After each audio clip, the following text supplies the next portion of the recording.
My name is Mary Dees, and I am so excited today to have Leah Zeiger with us to share about some of the amazing things she's doing with her foundation and her advocacy work for domestic violence awareness. I had the honor of hearing her speak at one of the National Domestic Violence Hotline seminars back in May of 2024. So it's been a long time coming, right, Leah? Yes. So, anyway, thank you so much for taking this time and, sharing some of the things that you are doing and what you hope to do. It's always exciting to hear how you got here and why you're so passionate about helping others in domestic violence awareness. And I think that's what we have in common for sure, that we want to be that person that people can come to and learn from and know that these things can happen, and they do happen way too often. So I am going to give the floor to you, let you introduce yourself and let us know what you would like to share today. Sure. Well, thank you so much for having me.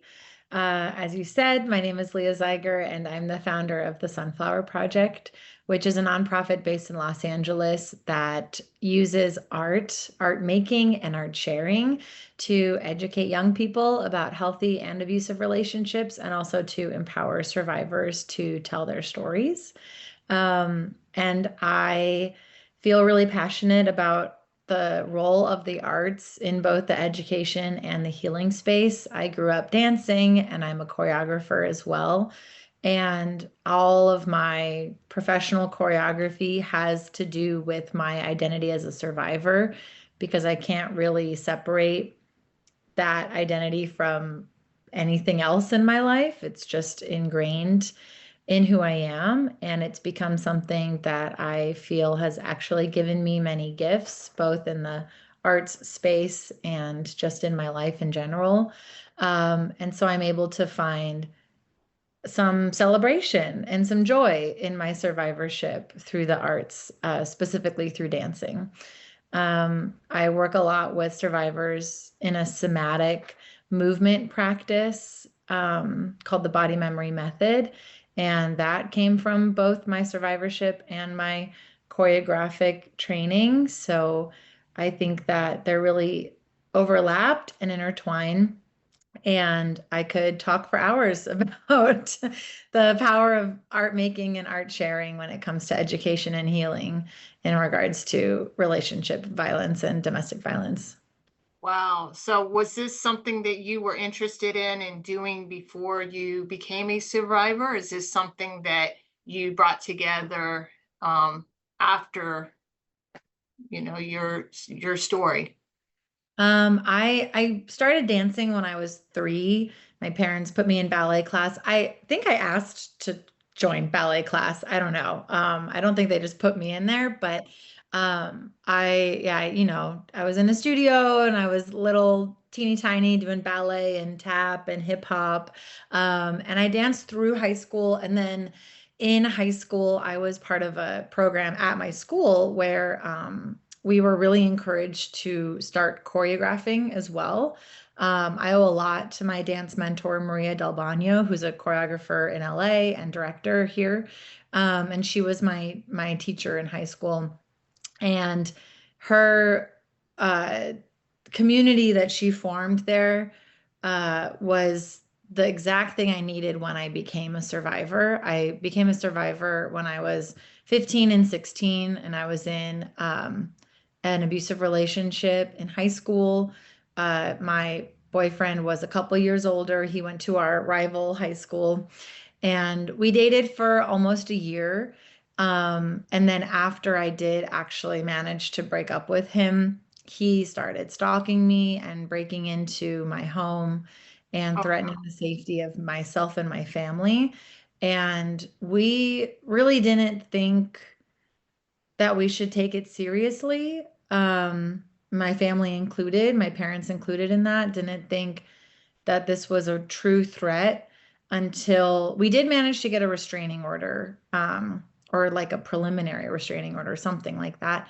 But we didn't really understand the threat until he was picked up by the Pasadena police as opposed to the LAPD. So they had more resources to focus on this. And they basically thwarted his plans to break into my home and severely harm my family and eventually kill me, which he had planned with another one of his friends who had been in and out of jail for other things. So the police were able to stop that from happening and press charges. Um, and he ended up going to prison for stalking. And he pled guilty to stalking. And so after that time, I, of course, was very depressed and confused and terrified and had no idea what was going on. And my friends really did not understand what was happening at all. Was he And abusive during the relationship or only yeah, after the relationship ended? yeah, he was abusive during the entire relationship, almost immediately. It was emotional manipulation and verbal abuse. And then by the third or fourth month, it became sexual violence and physical violence. He attempted to kill me twice during the relationship, but eventually stopped himself from doing that both times. And I did not understand at all that it was abusive while it was happening. Um, and only managed to break up with him uh, because actually, I don't know why. I wish I knew. I tried to break up with him 7 times, and it was the seventh attempt that was successful. And all I know is that that day at school, my friends took me aside at lunch and said, you know, you just really don't seem happy anymore. Um, and they said something like, you know, when you get a text from your boyfriend, you seem like you get upset. And we don't know anything about relationships, but we know that that doesn't seem right. Right. And I was like, I don't know what you're talking about. Everything's fine because I was trained to defend him. And then that night, it was like a light switch, something flipped in me. And I don't know if it was, I think what my friend said might have been kind of the straw on the camel's back, but it was a long time of getting there. Um, but I was lucky that I was able to successfully break up with him. It did take a long time. Like I said, we did the break up, get back together thing for months. Um, Assuming your parents did not know what was going on, or did they see no, signs maybe after how serious it became?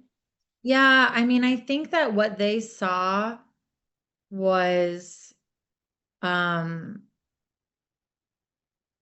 I think it was hard for them to tell if it was just a teenage angst thing or if it was something worse. And I don't think either of them had any real grasp of the danger that a 17-year-old boy could pose, you know. I think my parents are both very they're well educated, they're fairly wealthy, they are in a long-term, extremely happy marriage. I come from a nuclear family, you know. And I think a lot of that meant that they had no idea that this was possible or a danger, and they assumed that I would know how to keep myself safe from something like that. Which I think a lot of parents make that assumption, not because they are neglectful, but because they love their child and believe that their child is very smart and capable and well adjusted.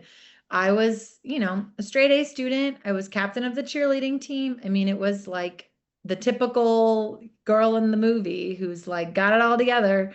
And none of that mattered. None of that protected me. If anything, you know, it could have made me vulnerable in a way that no one anticipated because no one was really checking on me because I was fine, you know. Um, Things like And that don't happen to us. That's what I always, share with people, my story. That's not supposed to happen to my family. I mean, we're different. We don't have those types of things happen. So I understand that. exactly. Yeah, there's no history of violence in our family. I don't come from divorced parents. Like there's so many things that are true indicators of possible increased um, risk, but it doesn't mean that someone without those indicators is immune, you know. Um, and I think my parents were scared, but didn't really know what they were dealing with. We didn't know what we were up against as a family until he started breaking in. Um, and that became a wake-up call that this is serious. This is not just a boyfriend who's upset that his girlfriend broke up with him. Was he Um, breaking in when you guys were there in the home, or was he breaking in when you were absent? Both. So what happened was, after our 11th month relationship ended, um, almost immediately he started like coming over to the house at night. This was already a pattern that we'd established. The way my house was set up, we live on a hill, and my room is the only one on the same level as the front door. And my parents and sister are both, it's like a tall, skinny house down a hill. They're both down on the bottom floor. So in the middle of the night, I can go open the front door and let someone in and no one knows. So my ex had taken advantage of that and of me while we were together. And for the last 3 or 4 months of our relationship, he would come over every night to rape me and then leave. And then I would wake up to a text, something along the lines of, "So who came over after me last night?" And then I would have to like prove a negative and fight with him all day via text. And then he'd come over the next night, and it was nonstop. Um, but also my parents knew him. He would come over for dinner. We'd all go out together. They knew his family. It wasn't like a hidden relationship, but that part was hidden. So he already had this established pattern of coming over every night. So the night that I broke up with him, I remember he still came over.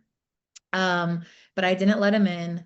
And or no, maybe I did let him in, but then he left. I don't remember. But I remember him like sleeping on the front lawn of our house all night.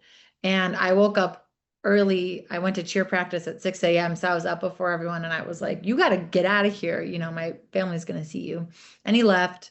But then for maybe 3 or 4 weeks, it was a lot of trying to come over at night and me not letting him in. um, he would come over and show me like scratches on his chest and say that he had like gotten in a fight.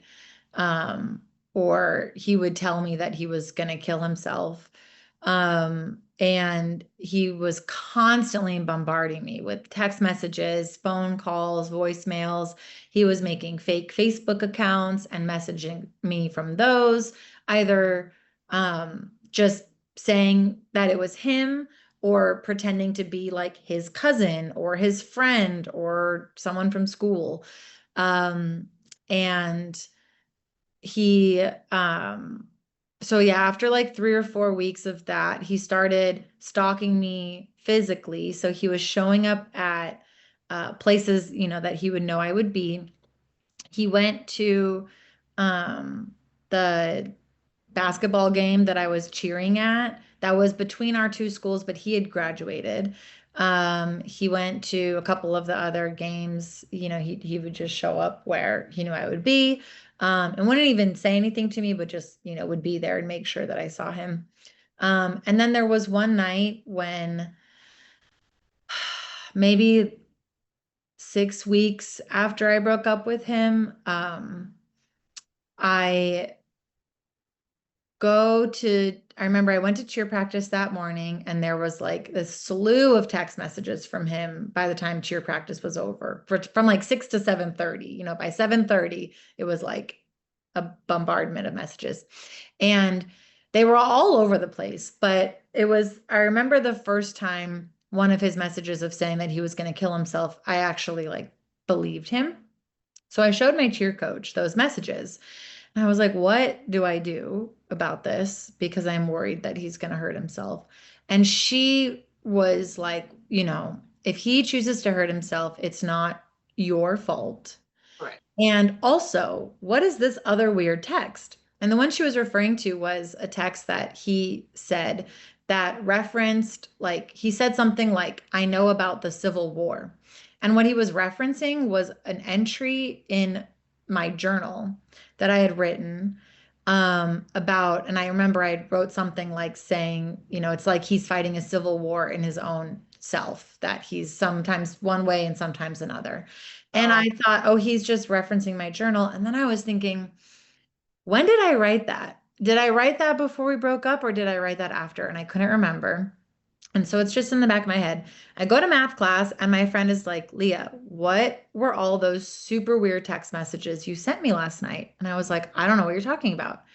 I went to bed at like 10 and she's like, no, you started texting me at midnight, all this crazy, crazy stuff about your ex. And I said, I have literally no idea what you're talking about. She showed me her phone and there were all these messages coming from my phone to her at midnight. And the messages, I could tell instantly by the tone, were sent by him. And they were trying to get information about me, basically. Like the messages were like, hey, I forgot. Like, what did I tell you about that guy I've been seeing? To see if she was like, oh, yeah, that guy, or like he said, like, I'm thinking about getting back with my ex. Like, do you think I should? Like, what do you think of him? What have I told you about him? Like, stuff like that. wow. And so in that moment, I realized he had broken into my house, read my journal, and um, while I was sleeping, used my phone to send text messages from my phone, Wow. pretending to be me. So I I remember I called him and I left a message just saying like, get out of my life, don't ever, come over again, etc. I told my mom, she actually is a teacher, was a teacher at my high school. I ran into her classroom and she could tell by the look on my face, something was very wrong. She called my dad. My dad took me home. We called the LAPD. They did nothing because they were like, well, he didn't touch you. He didn't hurt you. He had a key. So, So we changed the locks and we hoped that that was the end of it. And then one time, the instance where he was at the basketball game that I was cheering at, by that point, we had alerted my high school administration as to what was going on because we said we're gonna try and get a restraining order, but if you see him on campus, like you need to let me know so I can stay like in a classroom or something. So we'd given them all like pictures of him, and then they saw him at this basketball game. So they confronted him and he left. But when we got home from the game, he had smashed the windows to one of the rooms downstairs in the house. Um, oh, see, I'm so all over the place because it's been a long time. He also had smashed the windows the day before he broke in. So when I told my mom that he had been in my room, she said to me, oh, that's what the smashed windows was about. And I said, what are you talking about?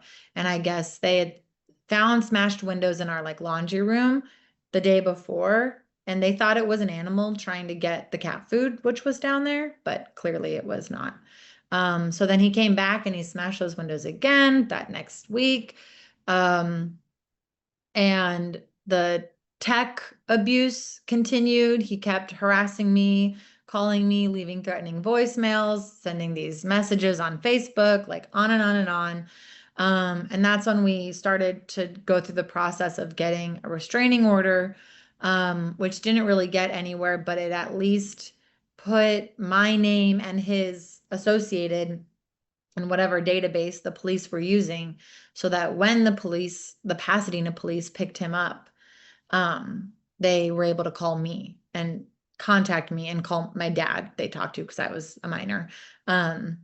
And figure out what was going on and keep us safe. But what happened with the Pasadena police was that there was his friend who I did not know, but apparently they've been friends for a while. And this guy had been in and out of jail because he was drunk all the time. His dad would call the cops on him if he came home drunk to try and like whip him into shape and get him to stop drinking. He had a number of DUIs, so the cops knew him well. And he comes home drunk again. Dad calls the cops on him again. It's like this routine thing until the cops see this backpack that had rope and a baseball bat hanging out of it. And the cop said, "What is that?" And he let them look through it. I don't know why, but they found a backpack of two baseball bats, four pieces of rope, chloroform, and condoms. So, of course, they had questions.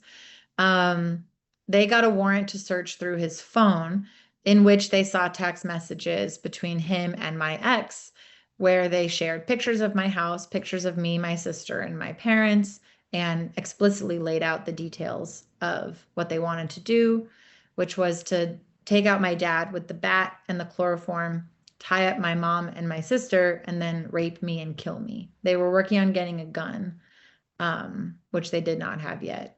So at that point, when the Pasadena police called my dad was still kind of in the like, can you just, because we're not a terribly like into cops or prison type family. So my dad was like, we don't want this kid arrested. Like, can you just like pretend to arrest him, put him in the back of the car, like freak him out so that he will stop and leave us alone?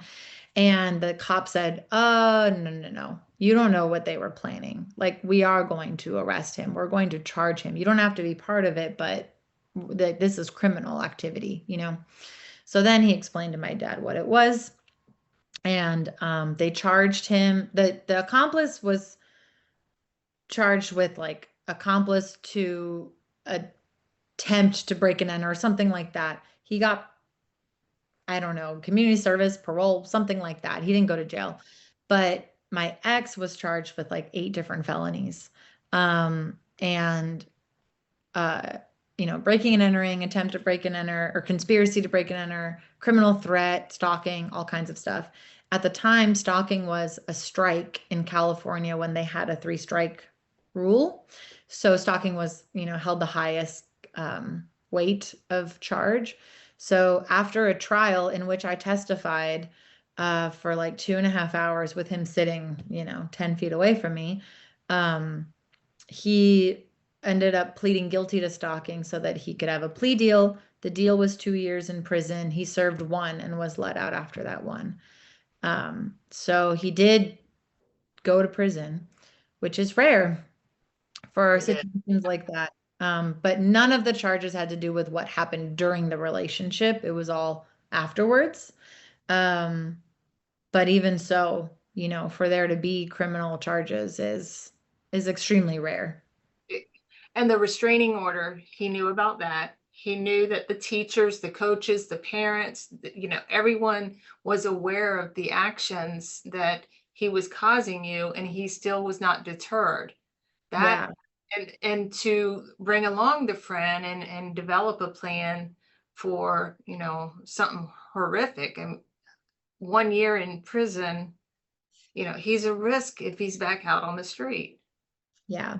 So, Yeah. And I'm sure that he is. I mean, every now and then I've gotten curious and Googled him.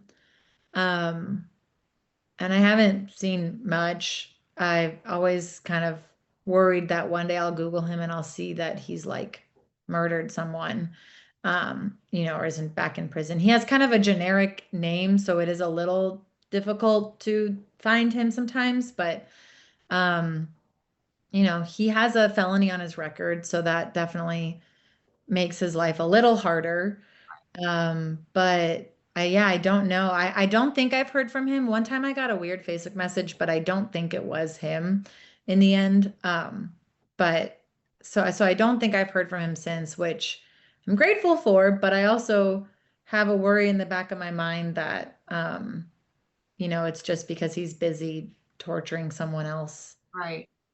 So And I'm sure the fear is not only him, but with this friend or accomplice of his. I mean, there was these two people that Yeah, I haven't really thought about him much. I do feel like he just kind of went along with what his friend wanted to do. This town, He didn't know me, right? so I don't, but I also am like, I think about like, were they really going to do that? Because there was no like cover up plan. There was no escape plan. Like then what? You've got two people tied up, someone knocked out and someone killed. Like then what was going to happen? I don't think they thought that far. And so I don't know, if they were ever really going to do it or if they did it, they definitely wouldn't have Wow. gotten away with it. I mean, he wasn't trying to cover his tracks. He was not interested in getting away with it. He thought that I would not involve police. Um, and I think that part was surprising. And he was upset that he got caught, not upset that he did it. But I mean, he wasn't some mastermind criminal. When the cops questioned him about breaking in, he said, "Which time?" Like he wasn't really good at, you know. So I don't know. It's like it's really confusing to me how someone can be that vengeful and yet totally like he's doing it for power, and yet he was like basically ready to give up all of his power because he had no plan of keeping himself out of prison. I Wow. don't know. Did you have a chance to go to the parole hearing when he was? No, I was in Chicago at the time. I went to college in Chicago and he was let out my freshman year. And it was a weird thing because it was a day where all of a sudden I got hit with this like thought of, oh my God, what if he got let out early? And that had never occurred to me. And I didn't even know that that was an option, but I had a thought. What? Not with a 2-year sentence. Who would think he Right. would get out early? I mean, So I called my DA, and within a few days, she was able to confirm that he had been let out like a week prior. It was a very weird moment where, like, divine intervention or not even something. notify you to be on guard. Yeah, they didn't notify me. Apparently, there is some sort of program that California has where you could get notified, but you have to opt in, and no one told me it was a thing. So I never opted in. I would have, Wow. It's but I like don't remember being told that that was an option. So, and my victim dad said, advocate. Did you have a victim advocate that was assigned to you to help I you? had, yeah, someone from an organization here called Peace Over Violence was there with me in the courtroom. But I don't think we stayed in contact with them after the hearing happened. I Wow. don't know if we did, but I don't think we did. So, Well, yeah. I would think that a parole hearing, and I'm assuming it's similar to what's in Florida, where someone has an opportunity, or in my case, Texas is where my sister's husband is imprisoned. But you you have an opportunity to go in front of the parole board, but any of the victims and supporters of that person can go and share why or why not they should be released or remain in prison. So Right. I just, I Yeah, I was not, I don't know what happened. do. I Wow. wonder if I could get the records from it though. I did get the transcript a while ago from the hearing. Um, but I wonder if there's a transcript from the parole hearing. It would be interesting. I think it is public record, but that, Yeah, as long as there is some sort of transcript of it, because I don't know, like, I don't know that there was a hearing. I guess there must have been. I mean, what could he have said to them that said, "Oh, yeah, okay, soften the wrists," you know? Right. I think it was just the kind of typical, like for every one day of good behavior, you get one day of your sentence taken off. And so he had good Right. behavior in prison. So yeah, I don't know. So going back to the advocacy work, and I mean, Yeah, yeah. so much for sharing that story. I mean, I wasn't even aware of how detailed and how scary it actually was.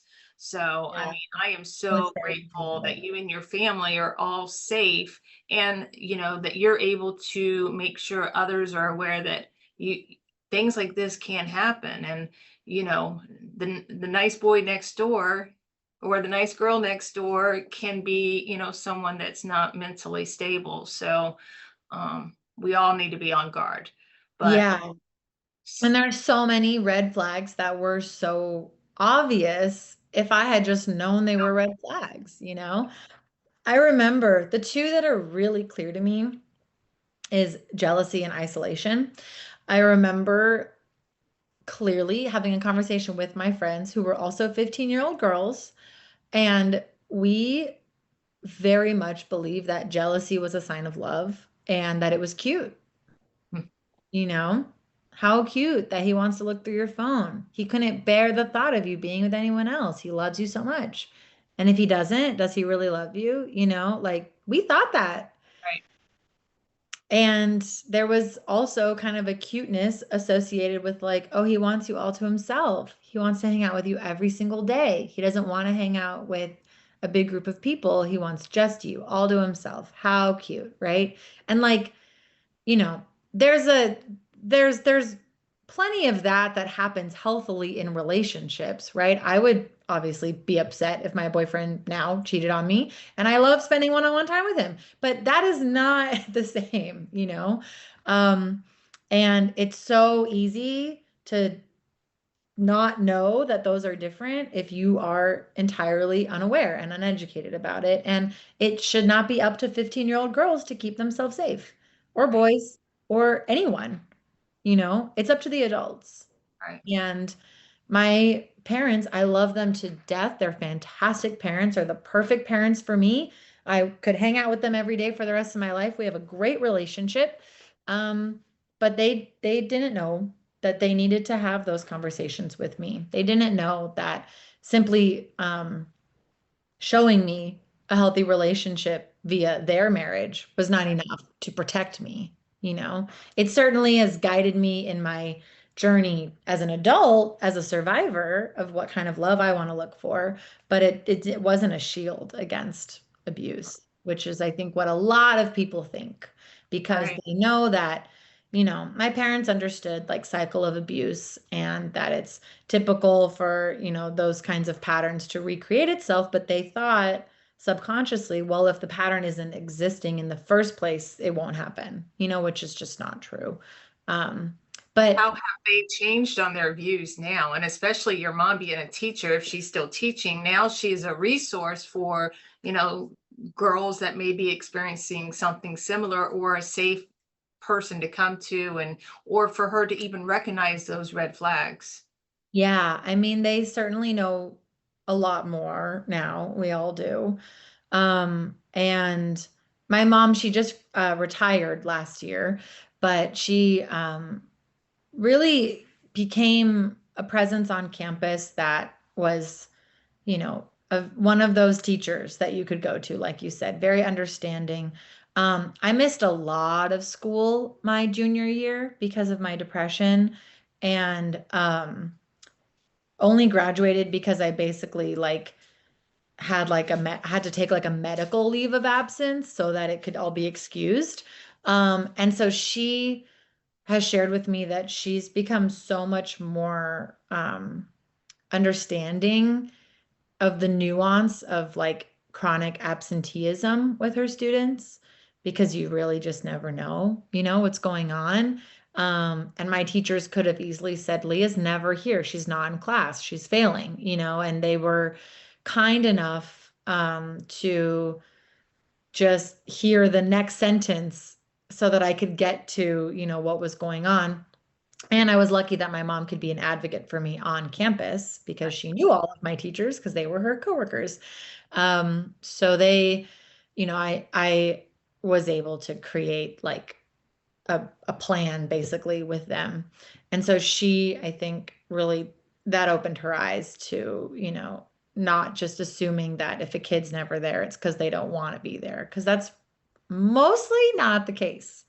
I mean, obviously it happens and teenagers are teenagers, but if it's that serious, you know, there's usually something else going on. And she is became much more open to kind of creating alternate pathways so that kids could make stuff up and not just get stuck with the F and not graduate, or not get into a good school.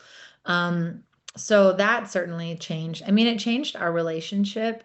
My sister too. My sister was 2 years younger, so she was 13 when this all started, and I mean, she it it it really affected her. I mean, she's still dealing with the kind of secondary trauma of it all.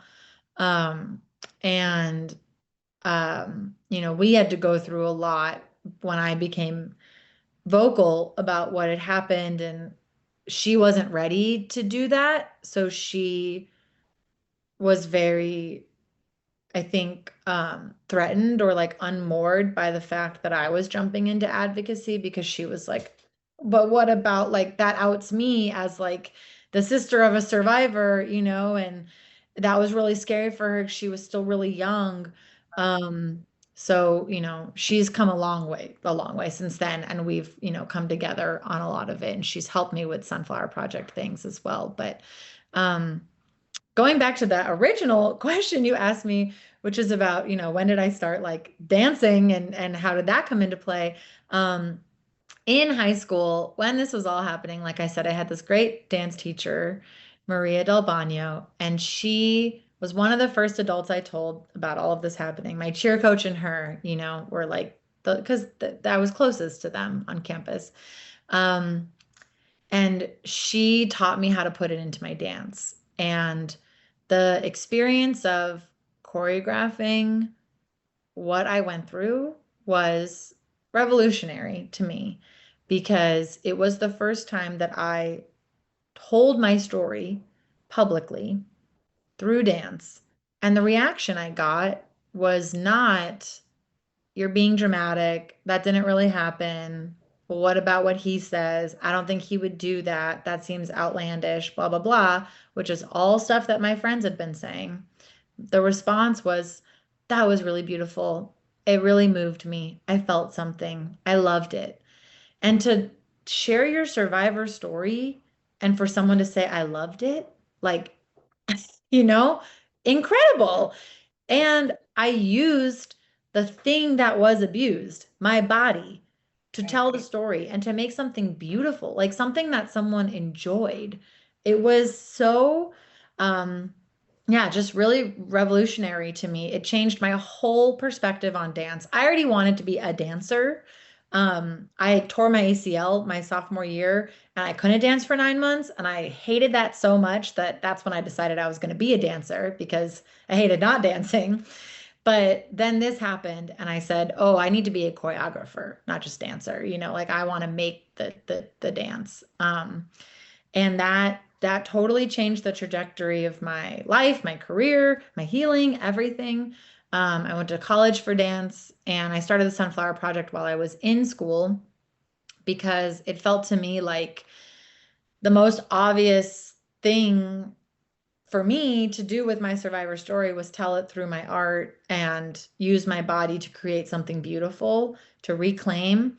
And then eventually it also became the way that I healed beyond the recovery from the immediate crisis, but it became a way of healing, to incorporate being a survivor into my daily life, and to turn that from being a thing that I disclosed to someone as like, "By the way, you should know I'm a survivor."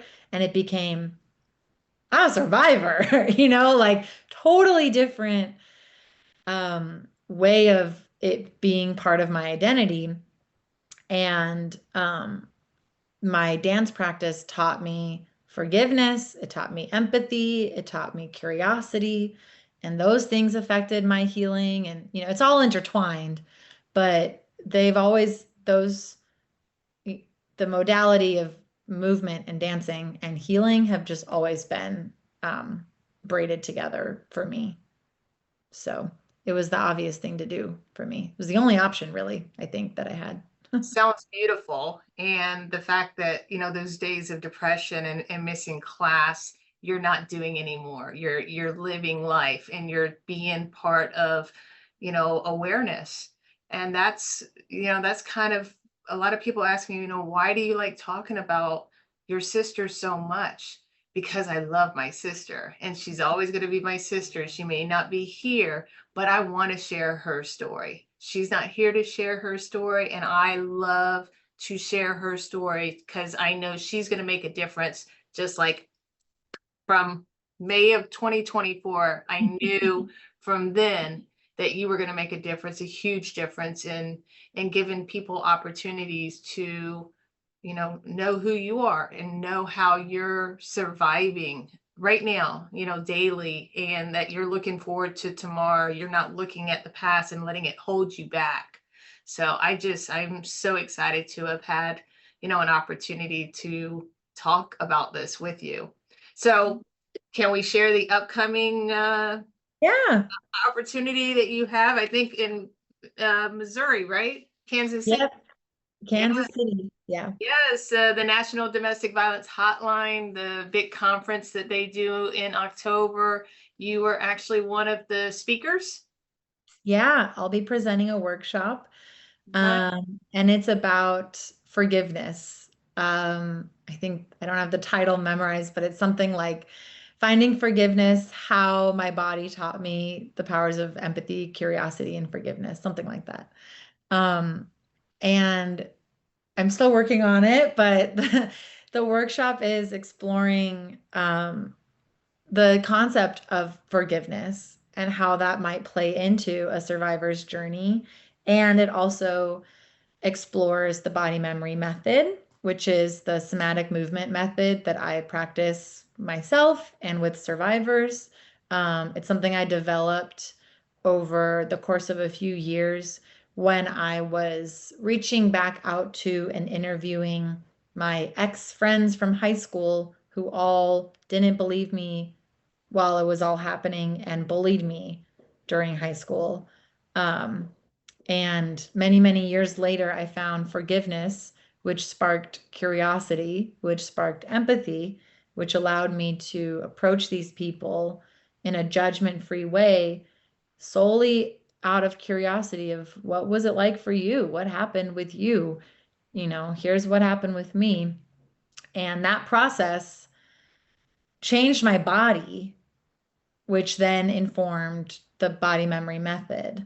So the workshop is gonna, I see, I don't know, how do I do that all in like 75 minutes or whatever how long it is? I We'll don't make know. it a week long for Still you. working on it. Yeah. Wow. But yeah, and I want to bring forgiveness into the conversation when I can because it has been I mean, just as like using dance was so revolutionary for me, forgiveness was like another round of like, oh my God, everything's different again. When you say forgiveness, are you forgiveness from yourself? Forgiveness from the person that hurt you? Forgiveness from your friends or those that didn't recognize the what was really going on? Can you share which kind of forgiveness, or is it all of those? Yeah, for me, it's all of that. And it happened to me kind of by surprise. I say that I found forgiveness because it wasn't something that I was working on. It kind of just appeared in my life. I was talking to my boyfriend at the time in college, and I remember we were like at a Mexican restaurant and it was over margaritas, and he was telling me about his ex and how she had hurt him, so much. She had cheated on him and he was just heartbroken.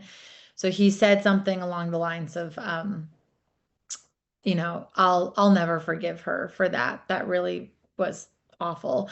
And I was like, oh yeah, I know a thing or two about not forgiving your ex.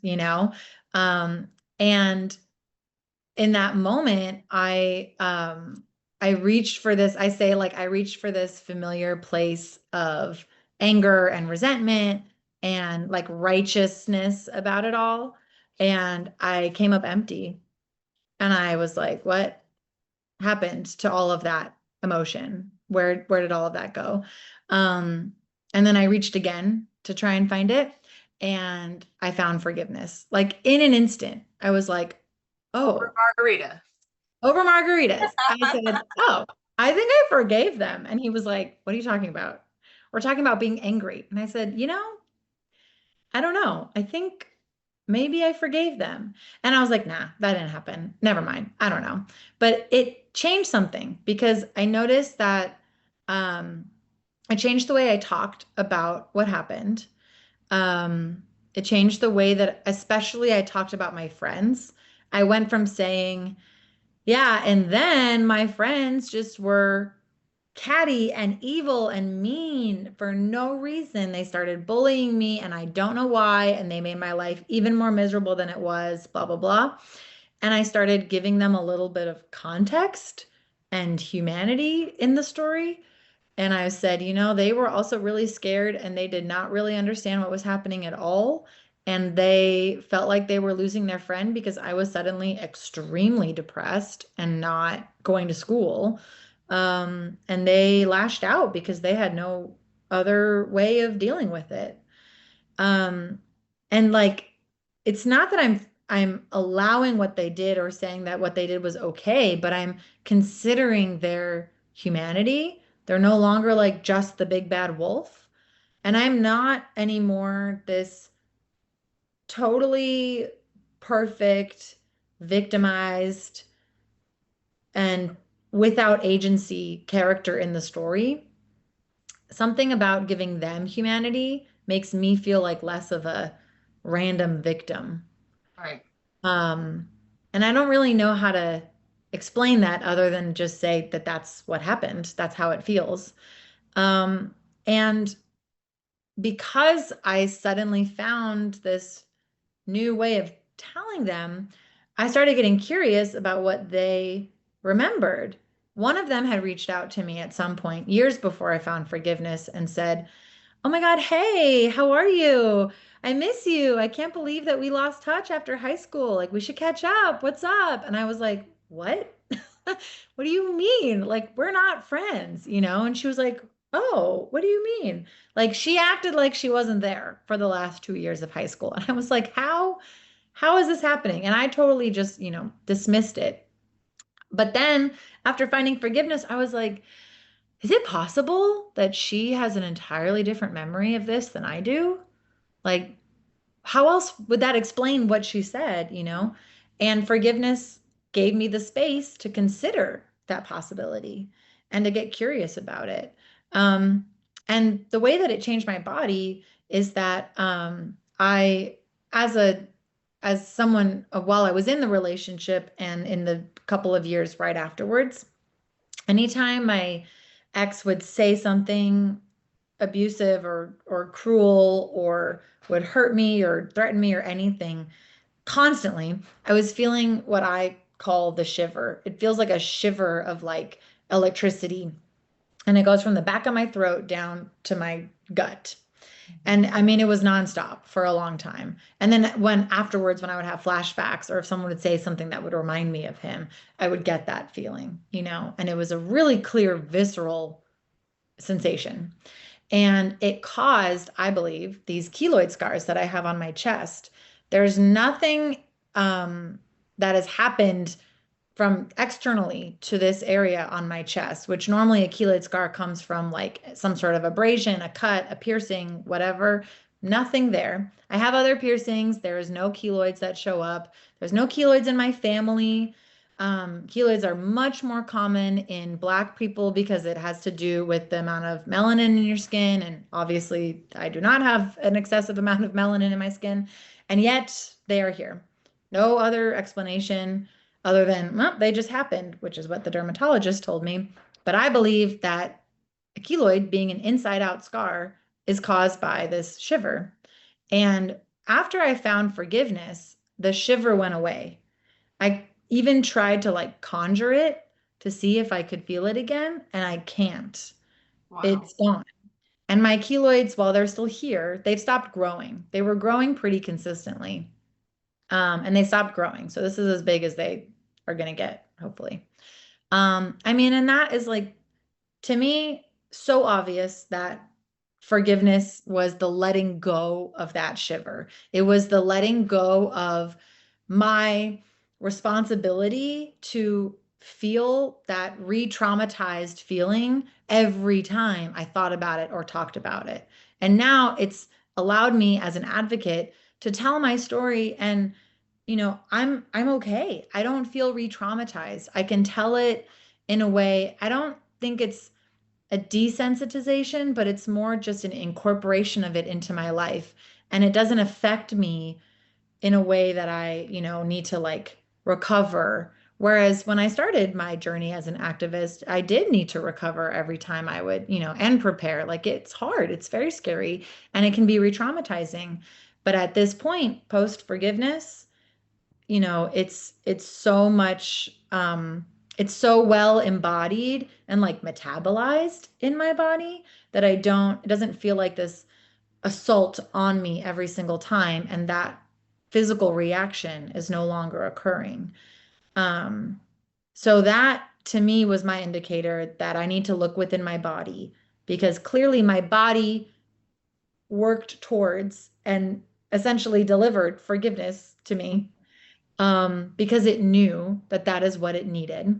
Right. And then it allowed me to access the empathy and the curiosity that my body naturally knows how to do.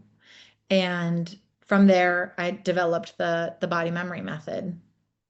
That is amazing. And I totally like believe that your body really did change just with your mental thoughts and taking that victim, you know, armor that so many people love to wear. And, I'm a victim, I'm mad, and they spend all of their days in anger. And whether that's on social media, whether that's in person, whether that's with their family, it's always about that victimization. And, you know, I have never heard anyone put it so clearly how, changing that and rethinking. I've been victimized, but I'm a Right. survivor.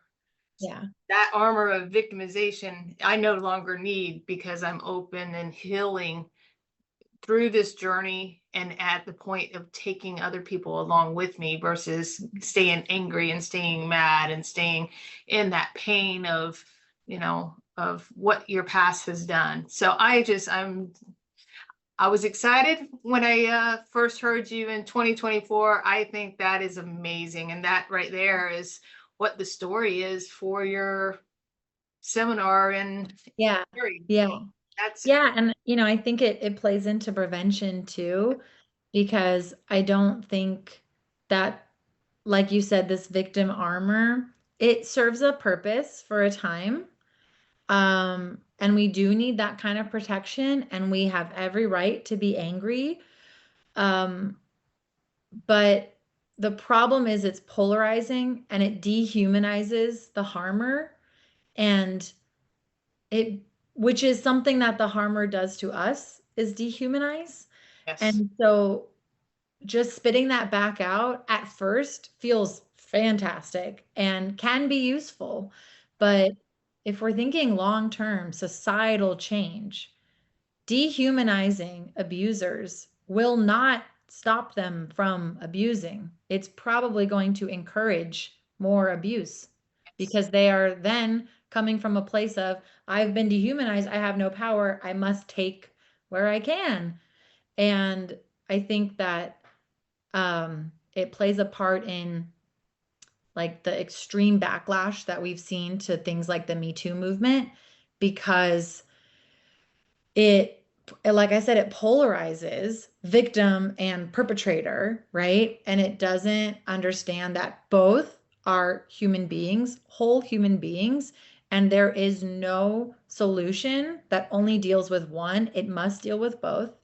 And if we cannot come at it from a place of, harmers are also whole human beings, and they had childhoods and they have hopes and dreams, and they will not be, they have to be um nurtured in an environment that is conducive to healing in the same way that someone who's been harmed does. And that's really hard to get to because we get stopped on the anger of, but what they did to me, but what they did to people I care about, you know? And then it stops the conversation. Then we don't actually get to the place of actual prevention. We're just dealing with the outcomes of the abuse, which we do need to do. And attention must be paid to survivors and more resources given to survivors. That work is not like done, not even close. But we're like on this hamster wheel of just trying to stick the band-aid on the volcano without dealing with the volcano. And it's a big problem. It's not something one person will fix or one organization or one approach, but the kind of penalization and criminalization allows us to just let them be like the, big bad wolf and not real human beings. And then they have no chance of changing. Right. And if we can come at them before they harm, but in a humanized way, in a way that is forgiveness, empathy, and curiosity forward, we actually have a chance at preventing abuse, which is where we need to, invest more as well, Right. because the shelters are full and the nonprofits are underfunded Yeah. and we are exhausted trying to do this work. And there's a never ending supply of new people becoming survivors because there's not enough going on the prevention side of things. So I feel passionate about both sides of, working with survivors to really embody and thrive, right? As cheesy as it is, going from surviving to thriving is really a big step and it's hard and it's not something we all get to do, but also on the side of prevention. And I do think that forgiveness as a mindset, as a practice, um, as a portal to empathy and curiosity, that has to be present in both spaces. I have homework to do. I have to work on my forgiveness. I'm on that roller coaster, Yeah. up and down, but I definitely want to get there because I know it's a more joyful place to be. Just from the moment you wake up in the morning until the morning moment you go to sleep at night, you are in a better space. Yeah. Um, so I It's think just, that is it's lighter, it's less to carry, but sometimes we have to carry it as long as we need to carry it. right. And I'm not perfect. I pick it back up too. You know, it's not like, oh, check, I forgave, I'm done.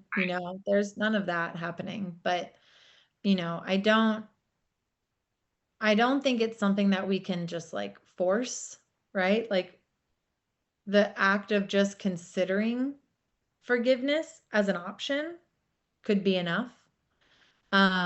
Or like you mentioned, practicing forgiveness towards the other people in our stories, towards ourselves, huge, very hard. Um, Towards the society that enables abuse like this to happen, that's a hard one to forgive.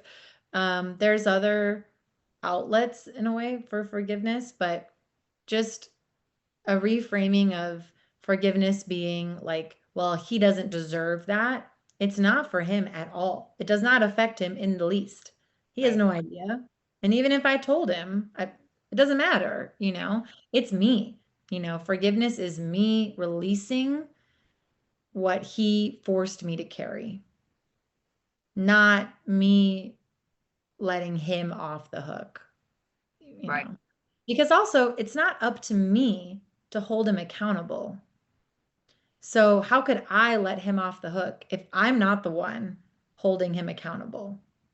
And I don't believe that it's up to individual survivors to hold their perpetrators accountable.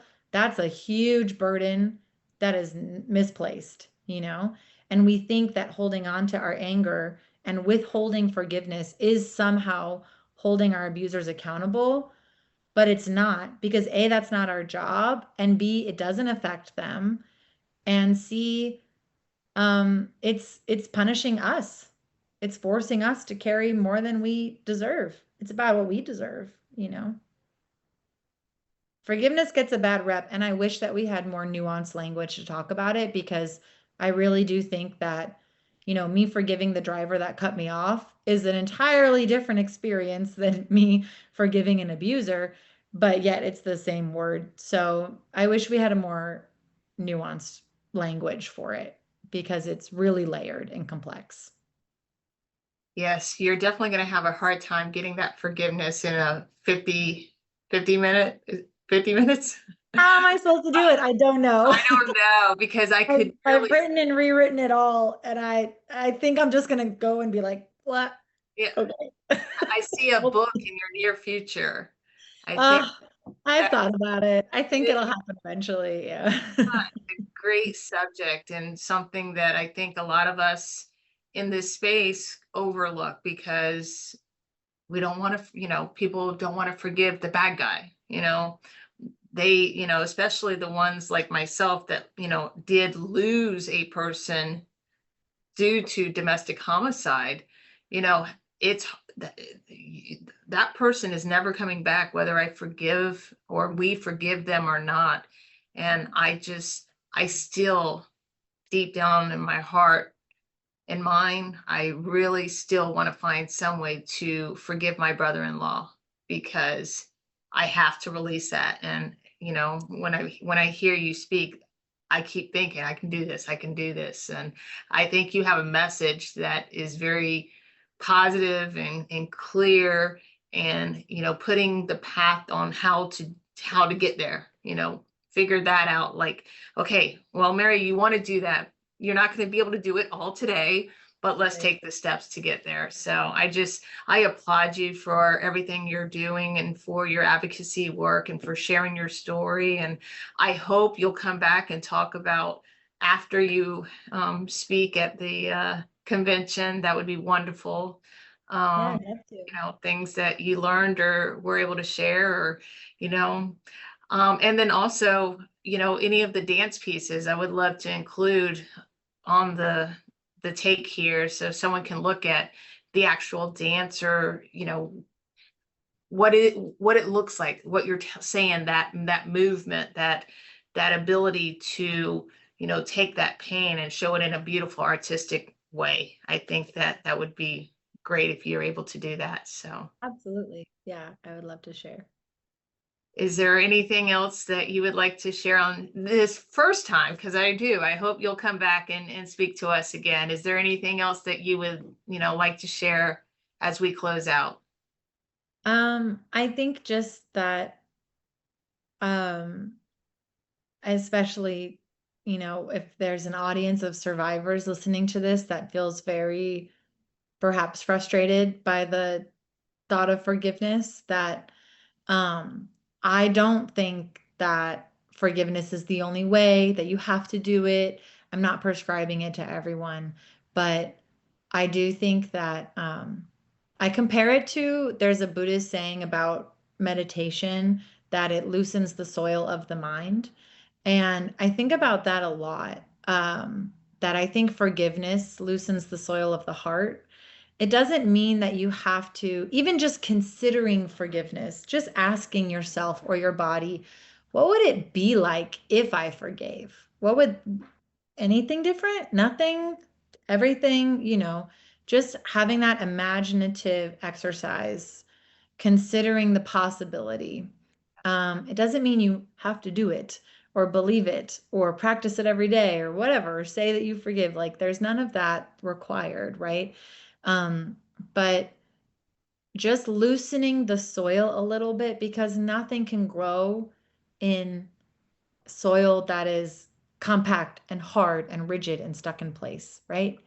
Right. And that's my ultimate goal, is to turn everything that I go through, including being a survivor, into a seed and nourishment and fertile soil and water and sunlight and new things emerging. And then those things die and I have to compost them and make something else, right? That's life. Right. So I think of it like that, that it's not like an arrival, and I'm not prescribing it to every survivor and saying, trust me, I know you must forget. There's none of that. And everyone knows, you probably already know, you, Mary, and you, anyone listening, you already know what is best for you and what you need to do in order to feel that you're embodying a survivor identity in a way that works best for your life and serves you rather than hinders you. You already know, but consider forgiveness as an option. That's all that I suggest, gently and lovingly suggest. I love it. I love it. All right, the sunflower. Yes. Sunflower has been Yeah. my flower ever and forever and ever. So, is there a story about the sunflower that you could end us with? I've always loved sunflowers, too. I mean, who doesn't? They're beautiful, they're yellow, they're big, right? But I remember like as a kid learning that sunflowers turn towards the sun. They can turn like every day, you know. I thought that is so cool. Like flowers don't have muscles. How do they know? And you know, there's science that explains it, but I choose to just believe it's magic. And that they do this incredible thing all the time, every day, turn towards the sun. They figure out where the sun is and they go towards it. And so that's kind of the message of the Sunflower Project is that we believe that all survivors should have everything they need to turn towards the sun. So, That's beautiful.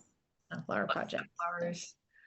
So, well, thank you again. I greatly appreciate your time, and I wish you the very best as you prepare that Thank 50. you. I'm doing my best. I feel like I throw it all out and start over every day. You're going to do amazing because every time I've heard you speak, it's just it's so it's it's eye-opening, it's interesting, it's it's information that we all need to hear, and I think that you do a great job of speaking it. So I'm your cheerleader. I'll be Thank you. cheerleading you and having you back anytime you want. So, but Absolutely. thank you so much. Thank you, Mary. Lovely All to right. talk to you. Bye bye.